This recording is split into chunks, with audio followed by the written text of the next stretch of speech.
Yes, good morning everyone. अभी हम लोग स्टार्ट करते हैं नेक्स्ट टॉपिक को।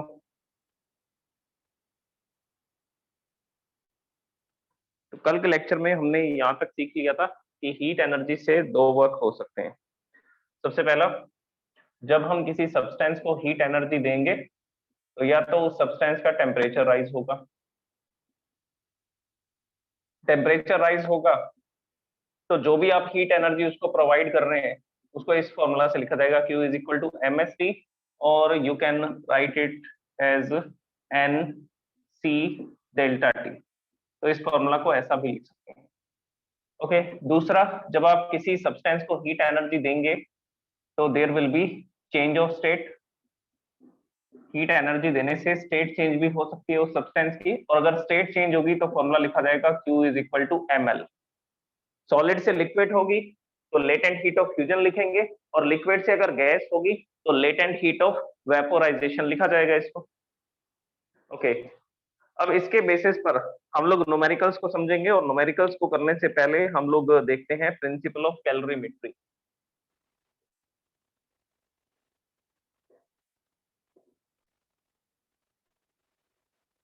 प्रिंसिपल ऑफ कैलोरीमेट्री, देखिए ये प्रिंसिपल बेसिकली बेस्ड है किस पर? तो आंसर है law of conservation of energy पे। So it is based on law of conservation of energy. मतलब कि एनर्जी ना तो क्रिएट होगी ना डिस्ट्रॉय होगी, वो सिर्फ एक बॉडी से दूसरी बॉडी में ट्रांसफर होगी। वो सिर्फ एक बॉडी से दूसरी बॉडी में क्या होने वाली है? ट्रांसफर होने वाली है। ओके, सो इसके बेसिस पर ये पहले प्रिंसिपल लिखते हैं, फिर मैं आपको एक्सप्लेन करता हूँ। The heat released by a body, or you can say that the heat lost by hot body is equal to the heat gained by the cold body।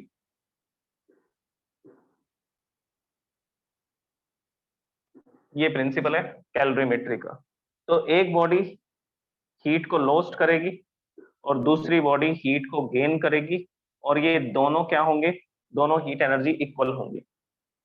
तो बेसिकली ये कब होगा? जब आप किन्हीं दो बॉडीज को कांटेक्ट में लेकर के आओगे, और वो दोनों बॉडीज कैसी होनी चाहिए? दोनों के बीच में टेम्परेचर डिफरेंस होना चाहिए। अगर टेम्परेचर डिफरेंस नहीं है तो आपको ये फिनोमेना नहीं दिखेगा, हीट का ट्रांसफर नहीं पता लगेगा। तो बेसिकली हीट ट्रांसफर किस बेस पे होता है? On account of temperature difference, temperature difference के बेस पे। तो अब इस चीज को समझिए, जैसे हमारे पास ये एक ऑब्जेक्ट है, ये ऑब्जेक्ट 100 डिग्री सेल्सियस पर गर्म है, और हमने क्या किया? ये फर्स्ट ऑब्जेक्ट है, this is the hot body, और इसके साथ में हमने एक दूसरी बॉडी को रखा कांटेक्ट में, this is the second body, that is cold one.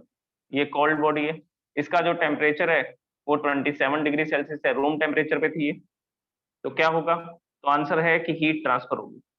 ये बॉडी हीट को लॉस करेगी, ये बॉडी हीट को गेन करेगी, तो हीट का ट्रांसफर होगा हॉट बॉडी से कोल्ड बॉडी की तरफ। और ये ट्रांसफर कब तक चलता रहेगा? अच्छा, अगर इसकी हीट एनर्जी कम हो रही है तो इसका टेम्परेचर तो डिक्रीज होता जाएगा, इसका टेम्परेचर डिक्रीज होता जाएगा, और इसका टेम्परेचर क्या होगा? इंक्रीज होगा। दोनों बॉडीज अलग अलग सब्सटेंसेस की हैं, तो एक की हीट लॉस करने की अलग अलग कैपेसिटी है, दूसरे की हीट गेन करने की डिफरेंट कैपेसिटी है। तो बेसिकली अब ऐसा करते करते एक कॉमन टेम्परेचर आ गया, for example 50 degree Celsius, this is the common temperature. Common temperature बोल दो, या ये वो कंडीशन है जहां पर क्या आ चुका है? Thermal equilibrium. थर्मल इक्विलिब्रियम का मतलब क्या है? थर्मल इक्विलिब्रियम का मतलब है कि अब दोनों बॉडीज का टेम्परेचर सेम हो चुका है। इसने हीट को लॉस किया, हीट को लॉस करते करते इसका टेम्परेचर डिक्रीज होता गया, ये हीट को गेन करती जा रही है, इसका टेम्परेचर बढ़ता जा रहा है। तो इसका टेम्परेचर कम हुआ, इसका टेम्परेचर बढ़ा, और दोनों बॉडीज का टेम्परेचर कितना हो गया? 50 डिग्री सेल्सियस। तब हीट का ट्रांसफर रुक गया, क्योंकि हीट की जो फ्लो की डायरेक्शन होती है वो टेम्परेचर डिफरेंस के बेसिस पर ही तो डिसाइड की जाती है। हीट हमेशा हॉट ऑब्जेक्ट से कोल्ड ऑब्जेक्ट की तरफ ट्रांसफर होती है, और ये तब तक ट्रांसफर होगी जब तक टेम्परेचर डिफरेंस होगा, और जब टेम्परेचर डिफरेंस 0 हो जाएगा उस कंडीशन को क्या बोला जाता है? Thermal equilibrium. फॉर एग्जाम्पल इसका टेम्परेचर T1 था, इसका टेम्परेचर T2 है।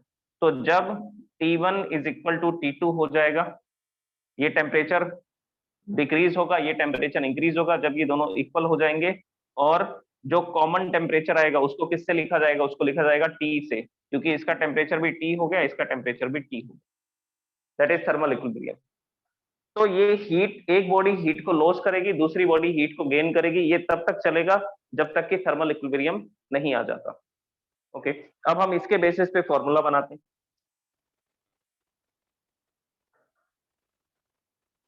देखिए क्या फॉर्मूला बनेगा। अब एक कंसीडरेशन लेते हैं, दो बॉडीज है और उन दोनों बॉडीज की मैं आपको प्रॉपर्टीज बताता हूँ, क्या क्या प्रॉपर्टीज होंगी, उसके बेसिस पर हम इसका फॉर्मूला लिखेंगे। ओके, तो यहाँ पर हम लोग लिखते हैं कि मेरे पास एक हॉट बॉडी है, this is the first body, इसका जो मास है वो m1 है, इसका टेम्परेचर अभी T1 है। ओके, और इसकी जो स्पेसिफिक हीट है, इसकी जो स्पेसिफिक हीट है, इस मटेरियल की जो प्रॉपर्टी है, दैट प्रॉपर्टी इज S1। ये इतनी हीट को लॉस या गेन करता है पर सेकेंड। ओके, पर डिग्री सेल्सियस टेम्परेचर बढ़ाने के लिए ये इतनी हीट को एब्जॉर्ब या लॉस कर सकते हैं। अब हम दूसरी बॉडी लेते हैं। दूसरी बॉडी कोल्ड बॉडी है। ये कैसे हम लोग बताएंगे कि कोल्ड बॉडी है?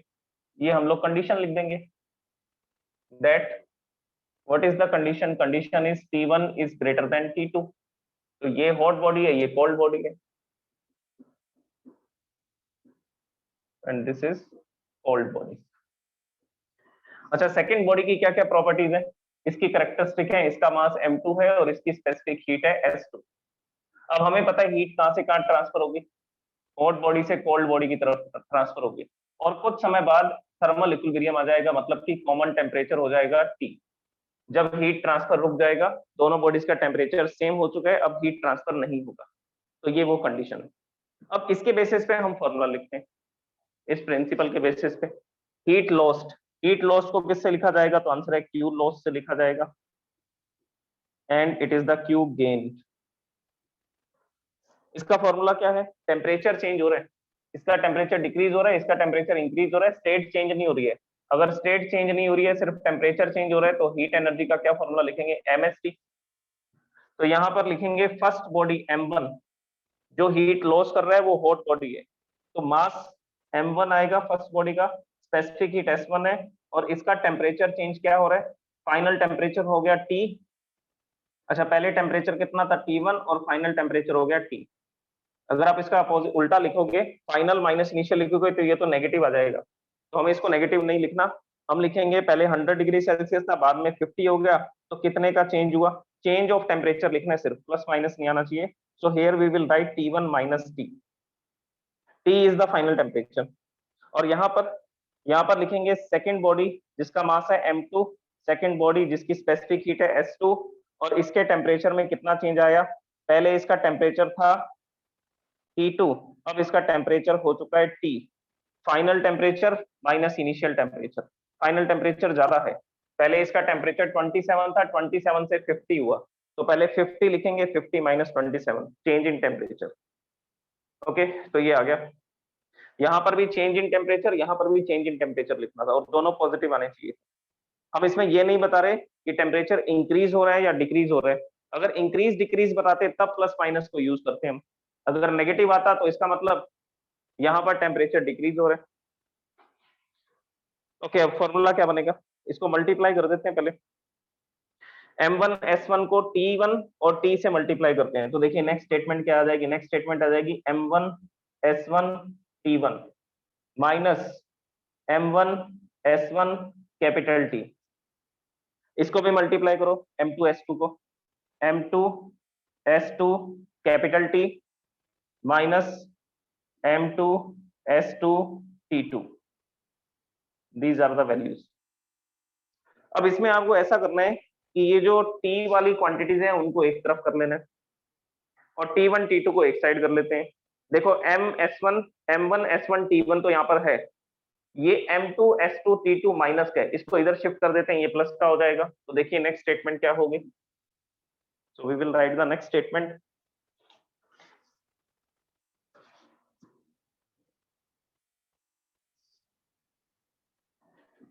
M1S1T1, ये देखिए ये लिखा हुआ M1S1T1, ये प्लस का था, ये एज इट इज है।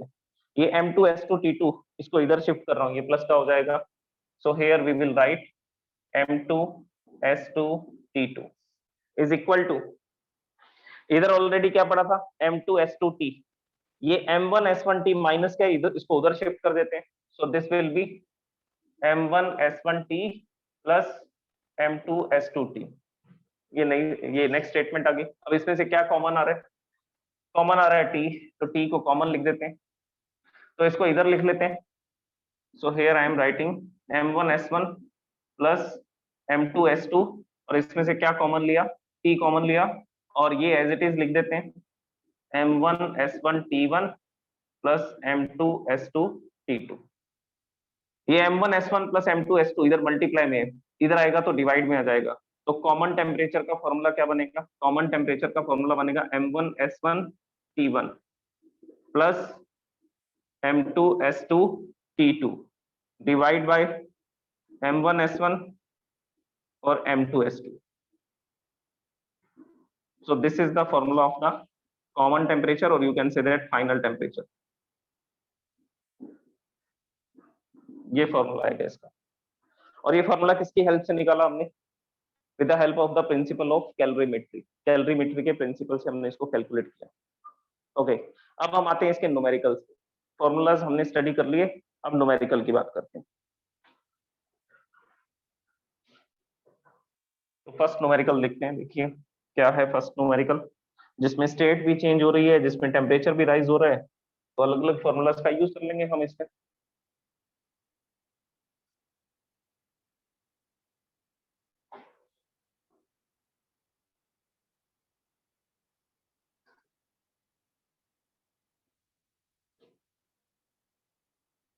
Okay, so the first question is, how much heat is required to change 2 kilogram of ice? How much heat is required to change 2 kilogram of ice at 0 degrees Celsius to 2 kilogram of ice at 0 degrees Celsius into water at 20 degrees Celsius, into water at 20 degree Celsius. और इस question में क्या क्या given है, इसमें given है latent heat of fusion of ice, latent heat of fusion of ice, ये आप याद ही कर लीजिए, ये क्वेश्चन में काम आएंगे आपको। This is 3.34 is 3.34 into 10 to the power 5 joule पर किलोग्राम। और इसमें एक चीज और दे रखी है, and one thing is given, specific heat of water, second given is specific heat of water is 4200 joule पर किलोग्राम। ये है स्पेसिफिक हीट, मतलब कि 1 किलोग्राम पानी को गर्म करने के लिए उसका टेम्परेचर 1 डिग्री सेल्सियस बढ़ाने के लिए 4200 जूल की एनर्जी देनी पड़ेगी। अब देखिए इस क्वेश्चन को सॉल्व करने से पहले मैं इसका मेथड बता देता हूँ कि ये करना क्या है एक्चुअल में। सबसे पहले हमारे पास क्या गिवन है उसको लिखते हैं। गिवन क्वांटिटी है 2 किलोग्राम आइस, और कितने डिग्री सेल्सियस पे है, एट 0 डिग्री सेल्सियस। तो 0 डिग्री सेल्सियस पर है, हम इसको हीट एनर्जी देंगे तो क्या होगा, अब इसकी स्टेट चेंज होगी। अगर ये ऑलरेडी 0 डिग्री सेल्सियस पर है तो आप हीट एनर्जी दोगे तो टेम्परेचर राइज नहीं होगा। अब इस केस में क्या होने वाली है, इस केस में स्टेट चेंज होने वाली है, तो यहाँ पर स्टेट चेंज होगी। ये किस में कन्वर्ट हो जाएगा, 2 किलोग्राम वाटर में, और ये वाटर भी कितने डिग्री सेल्सियस पर होगा, 0 डिग्री सेल्सियस पर। तो सबसे पहले आपको लेटेंट हीट प्रोवाइड करनी पड़ेगी इसको स्टेट चेंज करने के लिए, और इस हीट को मैं Q1 से लिखने वाला हूँ। सेकेंड, और क्वेश्चन में क्या दे रखा है, 0 डिग्री सेल्सियस की आइस को 20 डिग्री सेल्सियस के वाटर में कन्वर्ट करना है। अब ये 0 डिग्री सेल्सियस का वाटर है, अब मैं इसको हीट एनर्जी दूंगा तो क्या होगा, अब स्टेट तो चेंज होगी नहीं, ऑलरेडी ये लिक्विड स्टेट में है। अब आप इसको हीट दोगे तो क्या होगा, तो होगा इसका टेम्परेचर राइज। टेम्परेचर राइज होगा तो ये किस में कन्वर्ट हो जाएगा, ये 2 किलोग्राम वाटर में ही रहेगा, लेकिन इसका टेम्परेचर कितना होगा, 20 डिग्री सेल्सियस। और यहाँ पर जो हीट एनर्जी देनी पड़ेगी उसको मैं लिखता हूँ Q2 से। So first of all we will calculate the Q1। पहले Q1 कैलकुलेट कर रहे हैं जब स्टेट चेंज हो रही है। तो मैंने डायग्राम में सारा डिस्क्रिप्शन लिख दिया। फॉर्मूला क्या लगाएंगे? तो आंसर है लेटेंट हीट का फॉर्मूला लगाएंगे। अभी मैं आपको मैंने फॉर्मूला लगाए थे, Q is equal to ml and Q is equal to ms delta टी। ये फॉर्मूला टेम्परेचर चेंज में लगाना है, ये फॉर्मूला स्टेट चेंज में लगाना है। तो अभी स्टेट चेंज हो रही है, 0 डिग्री सेल्सियस की आइस 0 डिग्री सेल्सियस के वाटर में कन्वर्ट हो रही है। So we will apply the formula Q is equal to ml। L, latent heat is given in the question, latent heat of fusion. So m is 2 kilogram and latent heat of fusion is given 3.34 into 10 to the power 5. So this heat energy is 6.68 into 10 to the power 5। 2 से multiply कर दिया इसको, और इतने joule की heat energy हमें देनी पड़ेगी, जिससे 2 किलोग्राम आइस 2 किलोग्राम वाटर में कन्वर्ट हो जाएगी। सेकेंड हम लोग कैलकुलेट करने वाले हैं Q2। इस केस में क्या हो रहा है, 2 किलोग्राम वाटर 0 डिग्री सेल्सियस पर है, 20 डिग्री सेल्सियस पे कन्वर्ट हो रहा है। तो क्या हो रहा है, स्टेट चेंज हो रही है। स्टेट चेंज हो रही है तो फॉर्मूला लगाएंगे ms delta T. Values put करो। मास है 2 kilogram water, specific heat is given in the question 4200 joule multiply by change of temperature. Change of temperature कितना आएगा, तो आंसर है 20, क्योंकि 0 से 20 तो कर रहे हैं। तो आप यहाँ पे लिखेंगे final temperature minus initial temperature. देखो चेंज ऑफ टेम्परेचर लिखना है, इंक्रीज ऑफ टेम्परेचर या डिक्रीज ऑफ टेम्परेचर नहीं लिखना। सो आप ऐसा लिखोगे 20 minus 0, this will B 20। So 2 into 4200 into 20, इसको मल्टीप्लाई कर लेंगे, देन दिस विल बी, ये जो हीट एनर्जी है ये हीट एनर्जी हमने कैलकुलेट कर ली, एंड दिस विल बी 168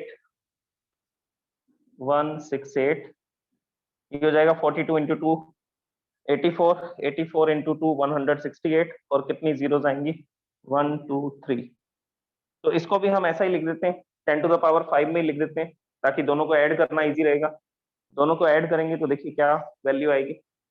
अच्छा पहले इसको भी इसी फॉर्म में लिखते हैं, this will be 1.68 and 10 to the power 5, ये 10 टू द पावर 5, ये इसको भी ऐसा लिख दिया हमने।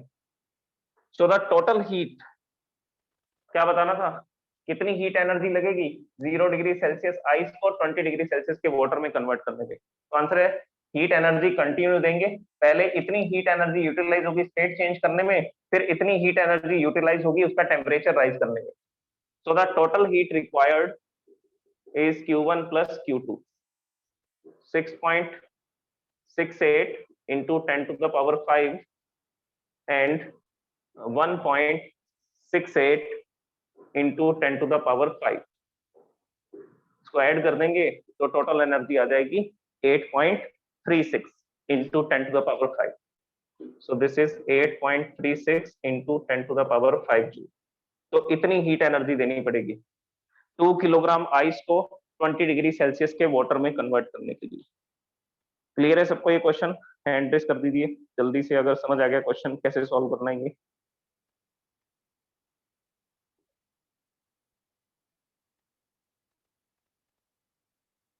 तो मैं आपको एक क्वेश्चन देता हूँ, अभी सॉल्व करके बताइए फिर उसको। इसी टाइप का क्वेश्चन देता हूँ।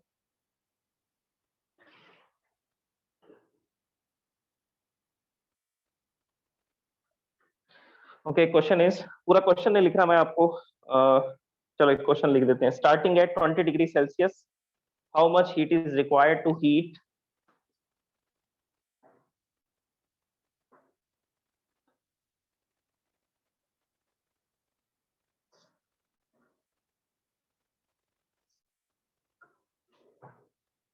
Next question is starting at 20 degree Celsius,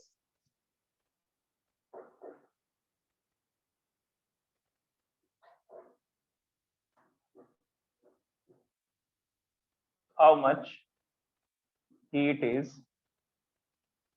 required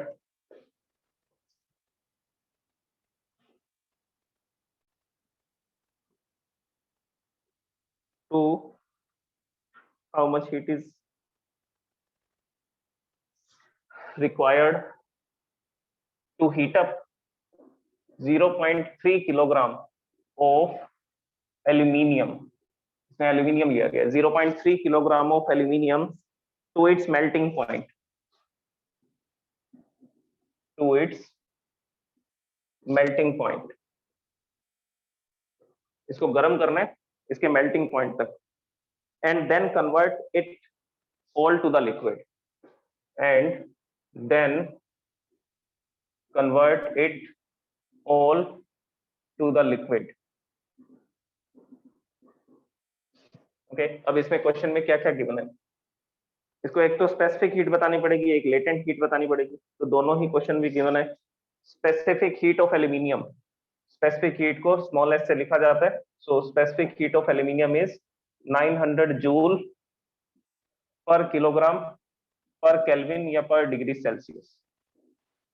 okay, second, latent heat of fusion of aluminium, इसको मेल्ट करना है ना, तो latent heat of fusion of aluminium is given 3,21,000, 3,21,000 joule पर किलोग्राम, जूल पर किलोग्राम।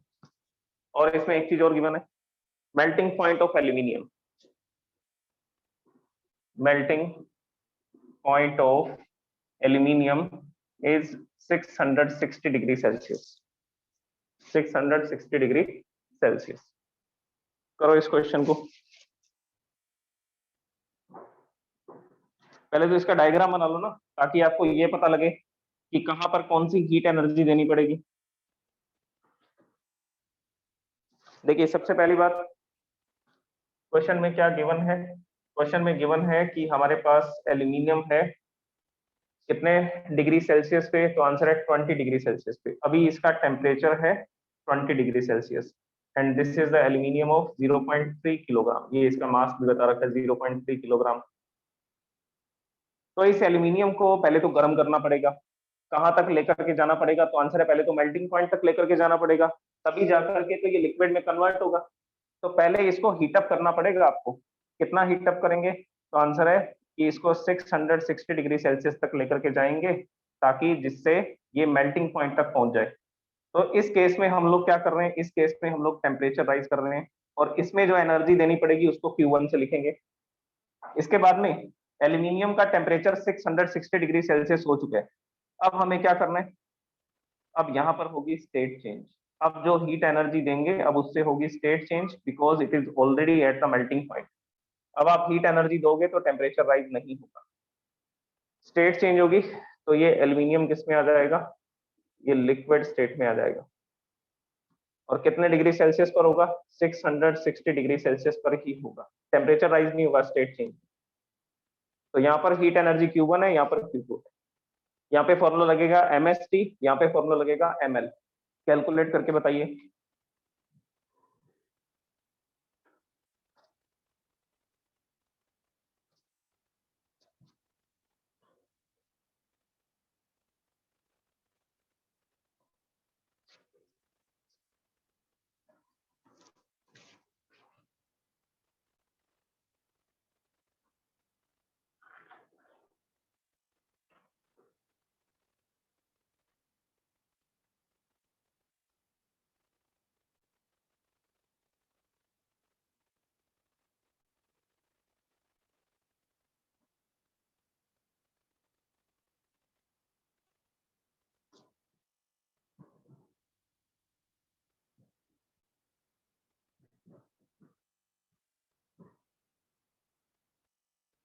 जिसने कर लिया वो हैंड रेज करें।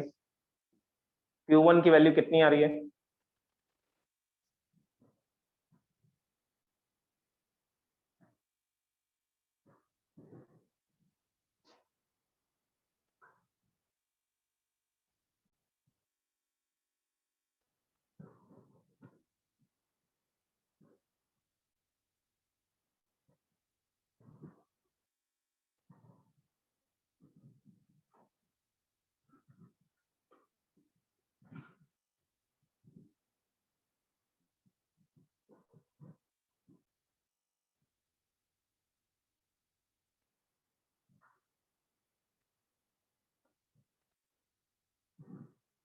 What is the value of Q1?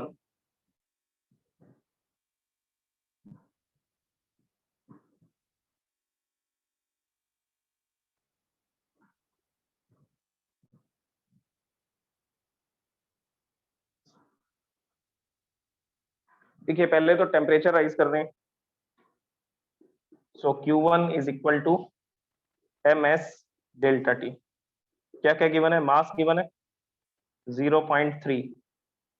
इसके बाद में specific heat of aluminium, specific heat of aluminum is given 900. Change of temperature, final temperature is 660 degrees Celsius and initial temperature is 20 degrees Celsius. So this will be 0.3 into 900 into 640 apply करेंगे तो इसका जो answer है that will be 1,72,800 joule. So this will be the answer. This heat energy is given to the aluminium to increase its temperature.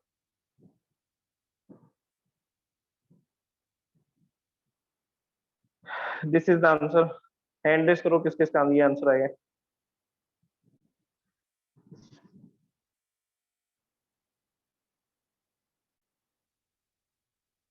Ahana, अभिवर्धन, भावना, राहुल, संयम, शर्मा, सुहाना, यक्षिता, किसी ने नहीं किया क्वेश्चन ये?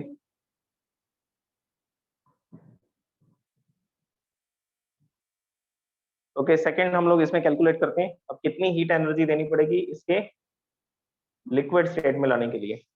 अब सेकंड हीट एनर्जी में स्टेट चेंज होगी। 660 डिग्री सेल्सियस का एल्यूमिनियम 660 डिग्री सेल्सियस की लिक्विड स्टेट में कन्वर्ट होगा। So here we will write Q is equal to ml और लेटेंट हीट ऑफ फ्यूजन आएगा, मेल्ट हो रहा है क्योंकि mass is given 0.3 and latent heat of fusion is given in the question 3,21,000। इसको आप मल्टीप्लाई करेंगे so this will be 96,300।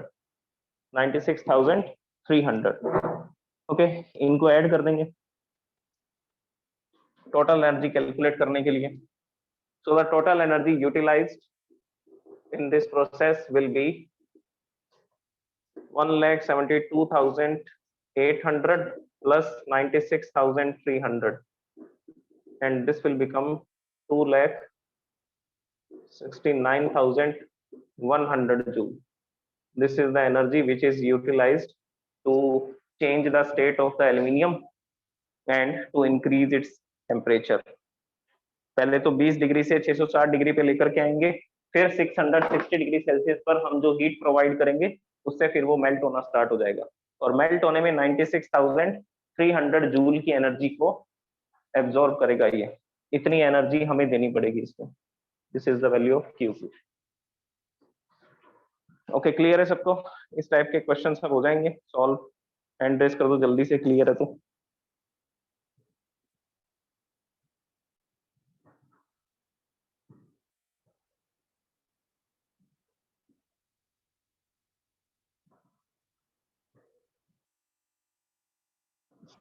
Okay, तो इसके बाद मैं आपको एक दो क्वेश्चंस देता हूँ, वो आप ट्राई करना। नेक्स्ट क्वेश्चन मैं लिखता हूँ, how much heat must be removed by a refrigerator.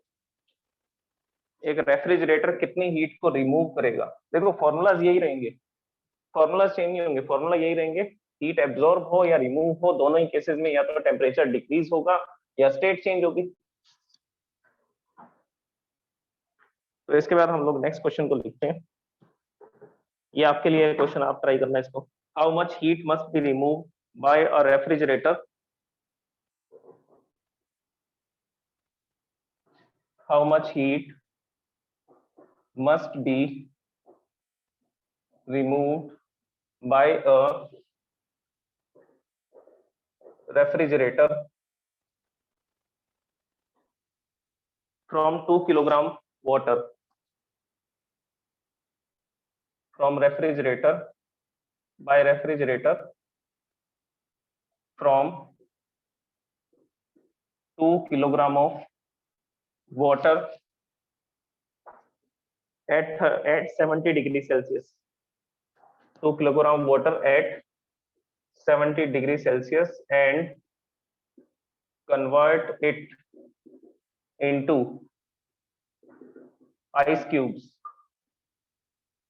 of -11 degrees Celsius.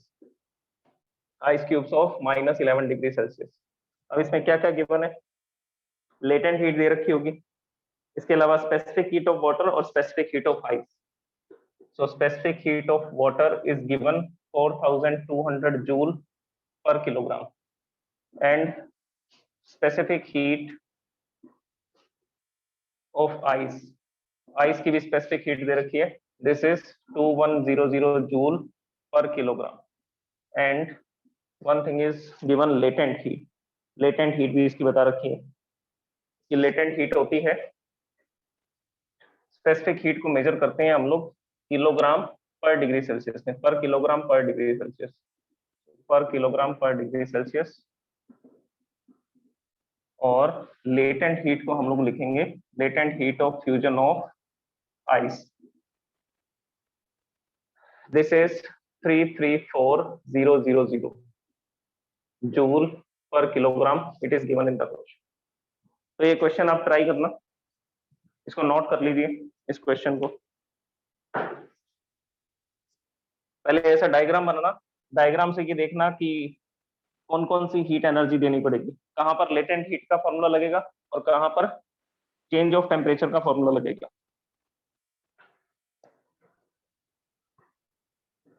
Screenshot ले लो इसका और इसको ट्राई करना क्वेश्चन को, नेक्स्ट क्लास में इसके सॉल्यूशन को डिस्कस करेंगे हम फिर।